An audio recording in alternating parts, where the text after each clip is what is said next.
Hindi natinag ang isang mayoral candidate at ang kanyang mga taga-suporta sa Olongapo City sa kabila ng umunoy pagtatangkang pagsabotahe sa kanyang pinakaunang rally sa lungsod.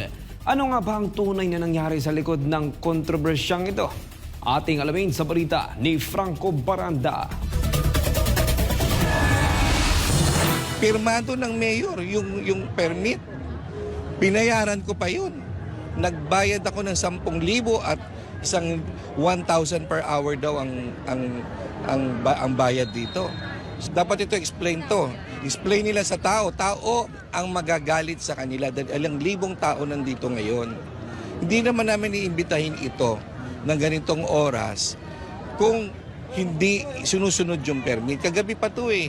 Ito ang matinding reaksyon ni Arnold Vigafria. Tumatakbo bilang alkalde ng Olongapo City, Zambales. Ayon sa kanya, nakatanggap siya ng mensahe mula sa isang nagngangalang Butch, ang head ng venue ng Rizal Triangle Park, Olongapo City, Zambales, kung saan gaganapin ang kanyang rally.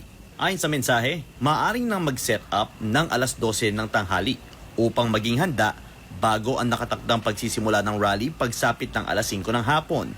Ngunit nang dumating ang itinakdang oras, wala pa ring set up na nagaganap at patuloy pang ginagamit ang lugar para sa mga sports activities, isang bagay na labis ikinadismaya ni Vigafria. March 29, 12 noon hanggang 11 p.m. Nagtataka kami bakit nandito pa itong mga dapat dyan by 12 noon, tapos na sila, di ba? And nandiyan pa at hindi allowed gamitin at hindi pwedeng gamitin ang lugar nila. Hindi ko alam kung ano yung plano nila dito. Hindi ko alam kung sinasadya ito o talagang nag-double booking lang talaga sila. Hindi ito ikatutuwa ng taong bayan. Lagong magagalit sa kanila. Yan ba? Kaya ako, ang aking plataforma talaga ay pagbabago. Dapat baguhin nila yung sistema nila. Kung ganito ng ganito, wala mangyayari lalo sa Olongapo. Ngunit sa kabila ng aberya, matapos ang ilang oras ay natuloy rin ang rally ni Vigafria, isang patunay ng dedikasyon at determinasyon ng kanyang kampo para maihatid ang mensahe sa mamamayan ng Olongapo City.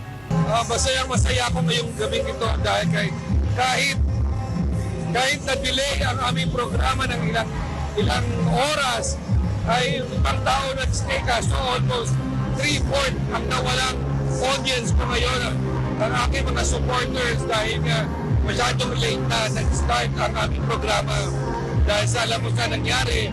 Pero pinakita mo ang mga loyal supporters kahit pa paano may libo-libong tao pa rin na nandito na nagmamahal sa akin. Dagdag pa ni Vigafria, ito pa lamang ang simula ng kanyang kampanya bilang alkalde ng lungsod. Aniya, ilan sa kanyang mga pangunahing plataforma ay ang pagpapalakas ng turismo at ang matinding paglaban sa korupsyon maging sa lokal na pamahalaan. Para sa Diyos at Pilipinas kumahal, Franco Baranda, SMNI News.